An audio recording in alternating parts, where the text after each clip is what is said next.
ఈ వీడియోలో మనం భగవద్గీత అధ్యాయము 1 శ్లోకము 18ని పరిశీలిద్దాం.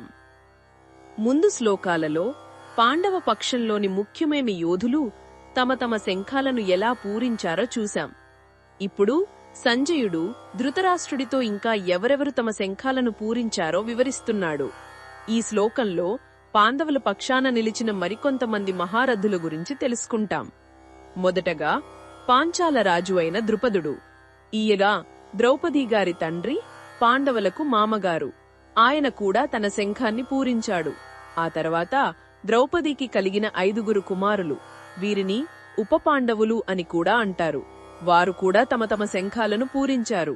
చూడండి, ఆ యుద్ధంలో పెద్దవారే కాదు, యువతరం కూడా ధర్మం పక్షాన నిలబడటానికి ఎంత సిద్ధంగా ఉందో ఇది చూపిస్తుంది. వారి పరాక్రమాన్ని, ధైర్యాన్ని ఇది తెలియజేస్తుంది. ఇక చివరగా మహాపరాక్రమశాలి సుభద్ర కుమారుడైన అభిమన్యుడు. అర్జునుడికి సుభద్రకు పుట్టిన ఈ వీరుడు తన తండ్రికి ఏమాత్రం తీసిపోని యోధుడు. ఆయన కూడా గట్టిగా తన శంఖాన్ని పూరించాడు.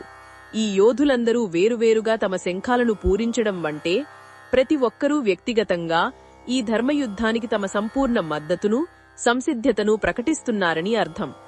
వారి ఐక్యత, వారి బలం ఆ శంఖనాదాల రూపంలో కురుక్షేత్రమంతా ప్రతిధ్వనించింది.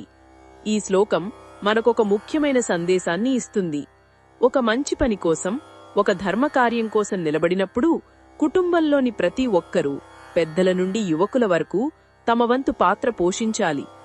అందరూ కలిసికట్టుగా ఒకే లక్ష్యంతో ముందుకు సాగితే వారి సమష్టి శక్తి అపారమైనది.